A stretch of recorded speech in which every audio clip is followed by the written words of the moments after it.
Welcome everyone in-house and around the globe to the premiere of Big Questions About the Human Being, Bioscience and Islam in Dialogue. I'm Dr. Aasim Padela, your host for today and for the series. And for those of you, I think 25 of you who were online while we were dealing with these technical issues, I apologize.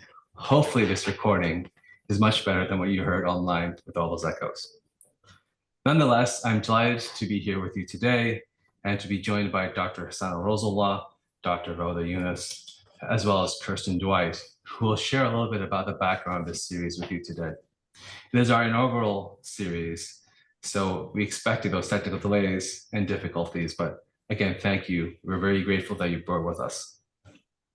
So by way of background, I'm an emergency medicine physician, and over the last 20 years, I've been investigating the intersection of Islam and biomedicine, using theological, textual, and empirical research. This background in these two fields is what birthed in this podcast series, where we bring together insights from the Islamic faith and meld them with understandings from bioscience. Indeed, that is what makes bioscience and Islam come into dialogue. So as for how I became a podcast bro, I'm not quite sure. I have a background in some theater in my high school days. And for those who listen to this podcast series, you'll see me bring some snippets from my old life from 25, 30 years ago. But for now, given that we're recording this for some preview of the podcast series that we're introducing you to, I will let our panelists introduce themselves, and I'll pose some questions and give you a chance to get the background story of this podcast. So I'll begin with Dr. Arozullah. You want to introduce yourself, please? Assalamu alaikum, everyone. My name is Ahsan Arozullah. I'm a physician researcher. My primary job is in the pharmaceutical industry, where I work to develop new drugs, primarily in the oncology space. And my particular interest in this area of Islam and biomedicine really stems from my work with Dar Al Qasim College and the Alamein Ethics Institute under the leadership of Sheikh Amin Khawadia, where we have a cohort of bioscientists, medical professionals that grapple with many of these big questions that we'll be talking about in this podcast series. And just very grateful to Dr. Aasim and Dr. Raudah for coordinating everything on our behalf. We're delighted to have you, Dr. Arozullah. Dr. Yunus, why don't you introduce yourself? Right. Assalamu alaikum and hello everyone. My name is Raudah Yunus and I am a postdoctoral fellow at the Medical College of Wisconsin. I have been with this project since its very beginning, 3 years back in July 2022. And I'm very pleased to be here with all of you today. I don't know what else to say about myself. I was a physician before for a couple of years back in Malaysia before coming here to join the project in the United States. And I've been working with Dr. Padela. I guess he will give all of you, a better overview introduction to this podcast, inshallah. Thank you. So let me start with the first question for you, Kristen. You've been central to shaping this podcast from behind the scenes. How did you get into the podcast work and what excites you about storytelling? So it's just really great to be here with you all, and collaborating on this project has been amazing. My start in this whole audio world was making BBC radio documentaries, and my subject was around the themes of religion and ethics, and more specifically how those integrated into various fields like science, culture, human rights, peacemaking. And I moved on from that to teaching religious studies at the Open University here in the UK. It's a really large university, and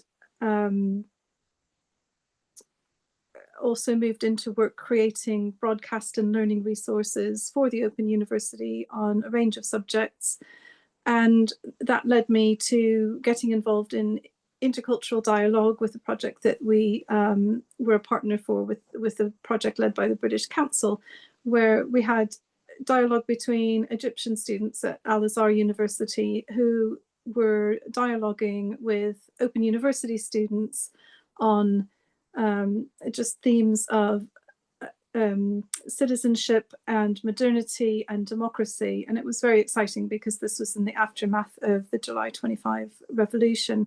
And what was the best thing about that experience was that the preconceptions that people had of each other were absolutely dissolved, so that people could find that they could come from very different religious positions, very different philosophical positions, live in very different cultures, but yet find commonalities and respectful ways of learning about each other's experiences and each other's views. So that was very transformative for me. And the commonality, I guess, through all of that has been making connections, and that's where this project is really the pinnacle, I guess, of that endeavor to make connections between different perspectives and actually to create connections and create new communities of discussion and dialogue. What makes this particular podcast special from the other ones that you've been involved with? How long have you got?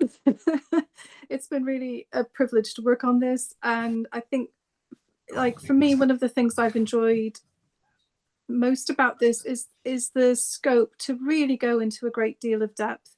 If you're working with a particular curriculum in a university, or if you're working even on a very in-depth documentary that is on radio or television, you've always got parameters and, you know, time limits and things like that.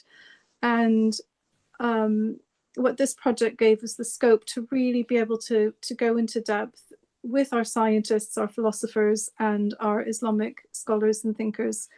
So that was an amazing experience to have that freedom, really, to go into the depth, to go into complexity, to go into nuance. And it's also been different in the sense that it's brought together people. Sorry, I've lost my thread a little bit.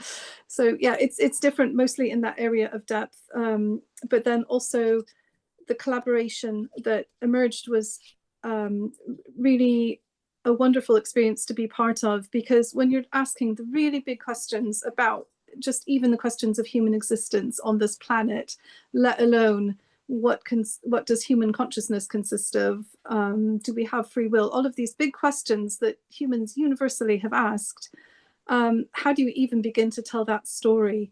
And collaborating on the writing, collaborating with all of our wonderful interviewees who so generously shared their time and scholarship was really a privilege. And we saw something emerge where the whole is more than the sum of the parts. There were real synchronicities there, and that was just delightful to be able to be part of. Well, I think that you made that delightful, actually, by bringing these people into the conversation for us. Thank you so much, Kristen. Dr. Arozullah, my first question for you is, you tackled a very interesting theme, whether there is intelligent extraterrestrial life. How did you pick up that topic? Sure. No, thank you, Aasim. I think a big component of that, where we started our project with, was with a series of big questions. And one of those big questions was revolving around the question of human uniqueness. What makes the human being unique? And I think this is a critically important question in this day and age. I recently became a grandfather, so I'm particularly interested in this subject when I think about my grandson, what makes him unique. I'm also very interested in the sense of, there is, I think, growing in the mainstream a concept that maybe there isn't so much unique about the human being.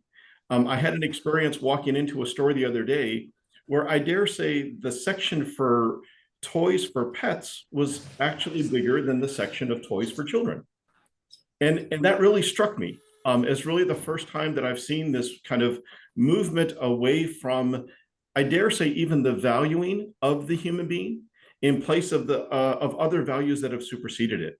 We see this in terms of discussions around the planet, in terms of discussions of other species. So when we took up this question around human uniqueness and how we as Muslims may bring forward our perspectives on this, it seemed like a scientific, very, very real kind of concept that was related to this was the search for extraterrestrial intelligent life. This is something I've been a big Star Trek fan, I'd say, as opposed to Star Wars as a kid. And I've always been fascinated with the idea that there are beings, creatures that exist outside of Earth. And so understanding that search, sometimes one of the ways that you understand your own uniqueness is to understand the search for something that might be similar.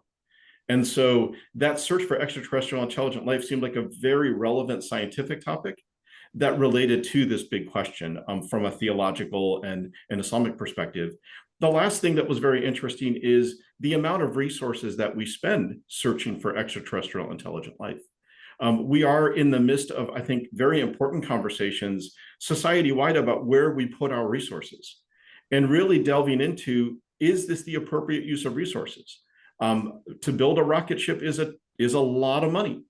And is that money better spent, or would you do better to give it to someone like me to search for a cure for cancer?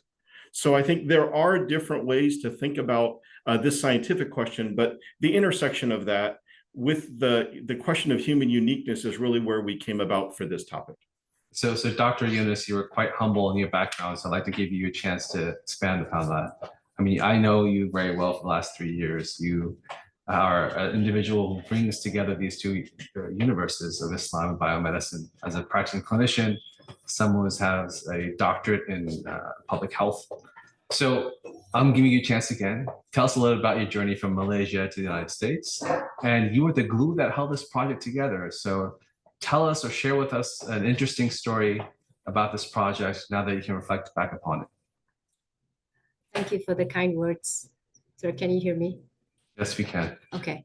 So I wouldn't say I was the glue, but I was just fortunate to be in a position where I could connect different pieces of the puzzle and keep the momentum going. It was very much a collective effort, this whole project and the podcast. The journey from Kuala Lumpur to Milwaukee was really a mix of curiosity, a leap of intuition, and I guess a bit of uncertainty as well. And of course, a lot of unexpected discovery along the way. So back in Malaysia in 2022, before coming here, I had reached a point where I wanted to pause and reflect on where my career was heading. At the same time, I was kind of searching for something that aligned more deeply with my core values, something that's more intellectually challenging as well, and something that would stretch me in new ways. So that's when I came across the initiative on Islam and medicine. I think you were asking me the other day, how did I come to know about it? I did not know about this specific project at that time, but something about the initiative just kind of resonated, and I followed that intuition. I made an application, and it led me to Milwaukee, to this team, and to a project that, alhamdulillah, ended up being so much more than I expected. Thank you for that background. So share with us an interesting story. You know, everybody was involved with this project, both near and distance. So something remarkable that you want to share with the audience? You mean, is it a story about how I came to Milwaukee, or a story about the podcast? About the podcast itself, something that was intriguing that you want to share with the audience. Okay. So I guess maybe can I share maybe something that really stood out that I learned from the experience of doing this podcast? Sure, except for don't mention the technical difficulties making it happen. No, I'll put that aside for now. So I think one of the things I want to share is that through observing Kirsten's work and Martin, he's not here today. One very interesting that stood out to me is that developing and editing a podcast is not easy at all. It's a lot of work. It requires a lot of creativity and imagination. I'm very much into arts and painting. And before I start working on an art piece, I generally spend quite a lot of time just imagining how it would or it should turn out.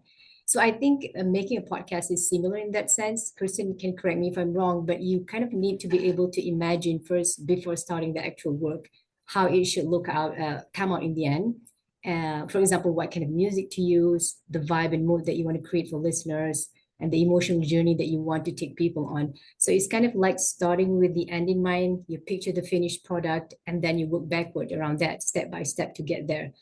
But of course, along the way, just like when you paint, you may decide to take a step back to make changes and to adjust, and that's completely fine. And I guess the second most important thing that I learned from this process is that you don't necessarily need to have that radio voice or that golden voice to be able to speak in a podcast. And what I learned from Kristen is that it's way more important to just be authentic in what you say and express. That is what makes a podcast more human and relatable.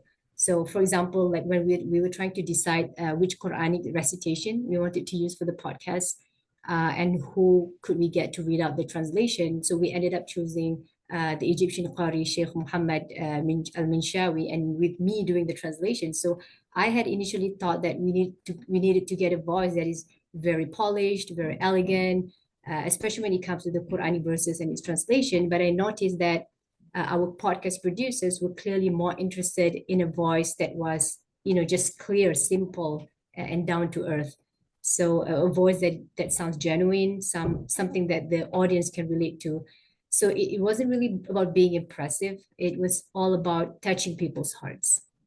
Well, thank you for sharing that. That's real insight, and perhaps give some people out there the himma, the energy to put their own podcast together.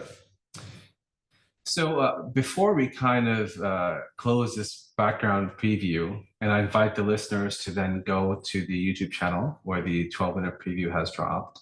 Let me just share a little bit about the background from my perspective of this podcast series, and then where you can go from here. I'll ask each one of you one thing to share with the audience about what they'll get out of this podcast. The background to this project was what Dr. Raudah mentioned 3 years ago. This is a large project bringing together a team of theologians, bioscientists, and educators to develop a novel curriculum at the intersection of Islam and bioscience, focused on the fundamental questions about the human being that this podcast is about.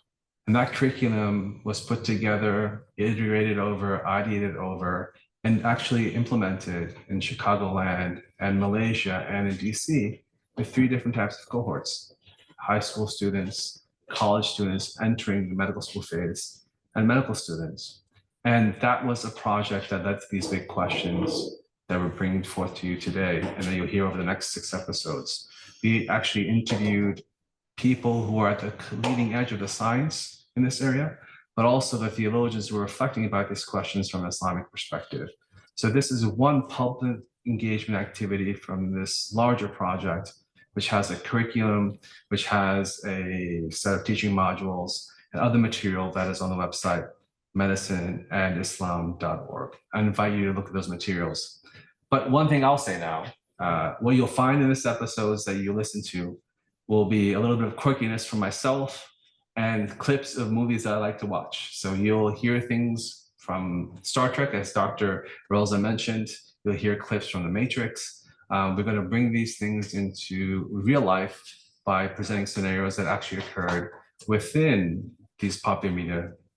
And the other bit that you'll hear is that you'll hear a clinical case that starts each podcast, bringing the real practical questions at the bedside that influence these bigger questions about the human being.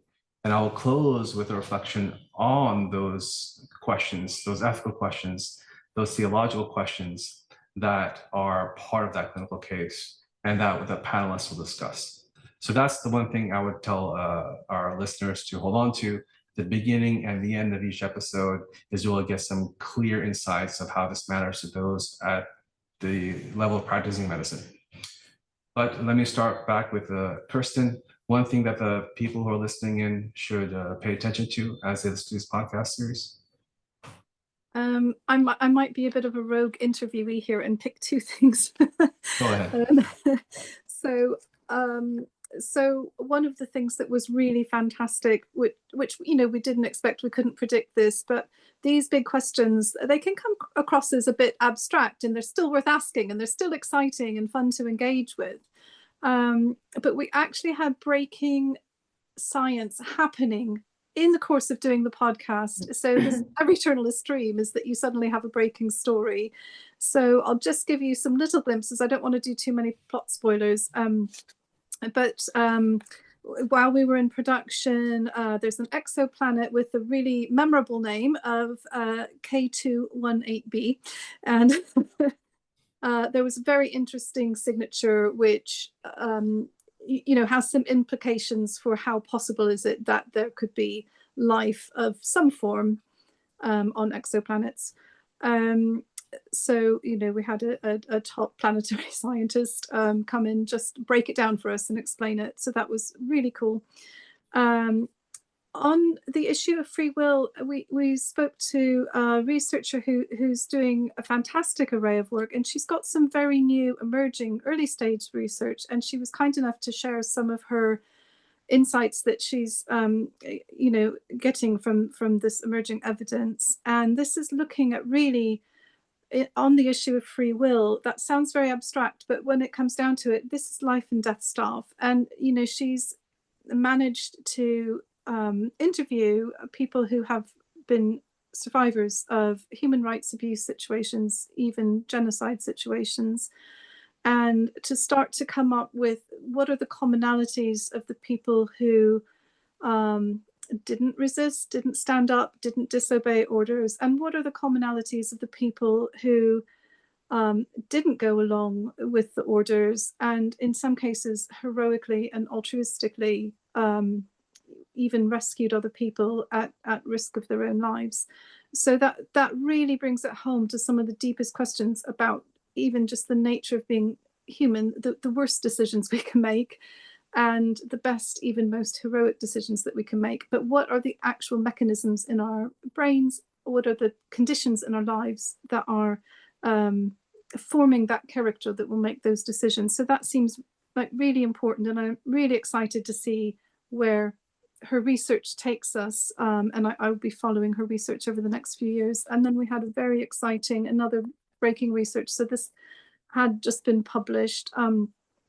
So Professor Raudah Yunus, who's a molecular biologist, worked with a team who found really interesting things about epigenetics and about how a response to trauma, and again, like Dr. Emily Kaspar, and I also should have mentioned Professor Monica Grady for our Planet K2-18b. So Professor Raudah Yunus has looked at situations where there was a massacre that people survived, and then the epigenetic effects of that going down through the maternal line, through the generations. And the way that she frames that really difficult stuff is really inspiring, because she frames it as resilience and as that life will find a way, in a way. So that was very inspiring and very exciting to hear about that very, very new research. So that was great, and a real privilege to be able to talk to these people who are literally just making these discoveries. But then the other thing is that I remember there's a sort of, I heard this from a philosophy educator who, we've all heard of the straw man, which, you put your opponent's position, you kind of give a caricature of it and then you pick it apart. And, you just have to turn your phone on in the morning and you see a lot of that.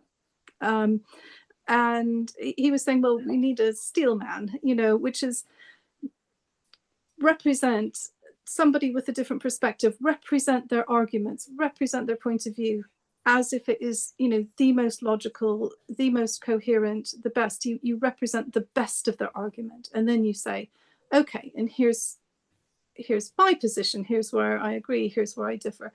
And I really, really believe, and this is a credit to every single person who took part in this project and in the podcast, that we have created steel man or steel woman, if you like, arguments, in the sense of the way that the arguments are engaged with is one of absolute respect.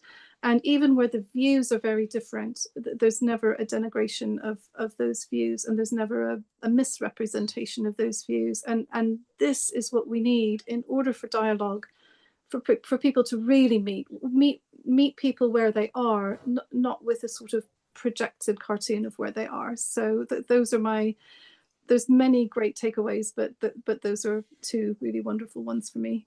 And I should also mention my co-producer Martin Redfern, who's complements my religious studies background with a science background. So if I can make a corny joke, he does the geology and I do the theology, and that was fun. Well, thank you, Kirsten, and the listeners should perk their ears up for that dialogue. I think we need more hearers in today as well. So again, this is how this podcast is actually dealing with things on the ground, a life that we're living presently. So thank you, Kirsten, for those insights. Dr. Raudah, one thing or maybe two things you want to say that people should pay attention to as they listen? Well, I guess from the well, first of all, I'm just kind of working in the sort of the background. I'm featured in one of the episodes, yes, but Kirsten would be the best person to answer that. I I would say that I want people to maybe remember after listening to the podcast that from the conversations that I've kind of heard of, progress is not just about technology or big ideas. It essentially boils down to us caring for each other, having the courage to ask difficult and honest questions. And as Kristen said, it's very important for us to acknowledge the diversity of views and opinion with respect as we move forward together. Because at the end of the day, the future that we envision, it has to be human. So I guess that's one thing that really comes to my mind as I was, going through the process of doing the podcast. Thank you, Dr. Raudah, for that insight. But some might say we can have an AI future. That's actually a topic we'll get into in the podcast. Dr. Arozullah, one thing you want to mention to the audience to pay attention to? Sure. I think, Aasim, for me, it's the transition between epidemiology and epistemology. Aasim, you and I, we were trained as clinical epidemiologists. A big part of our understanding of science comes through the lens of evidence and how we actually appreciate evidence, the layers of evidence, and how much certainty are we able to actually conclude with based on empirical and even rational knowledge. And one of the critical things that I would ask the listeners to really listen for in these broadcasts are about the epistemology of the different speakers. Really ask yourselves, what are the sources of knowledge that the different perspectives are based upon? And I do think this is a place where we spend not enough time in our dialogues now, is to really understand the sources of knowledge from which people come to conclusions.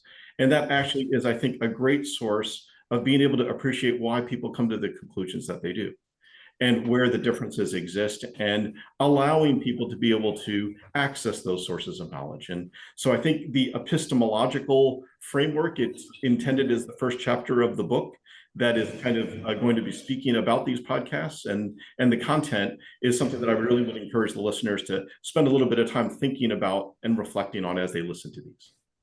Thank you for that insight, Dr. Arozullah. So with that, that's the background to this wonderful podcast series. Whether you're in Antarctica or Australia, whether you're in the United States or Japan, I believe there's something in this podcast series for all of you. And whether you're from a medical student or a high school student or a practicing clinician or a theologian, there's something in this podcast for you that will be of intriguing interest as we broach these big questions about the human being. Thank you for joining us with all the technical difficulties. I invite you to subscribe to the channel, and we'll certainly put on a show for you as we journey through these big questions. So in the end, thank you, audience, for joining us. Thank you, Dr. Arozullah, Dr. Yunus, and Kirsten for joining us virtually in studio for this preview of the podcast series. And we look forward to the feedback we get. Signing off for now. Take care, everybody. Assalamu alaikum.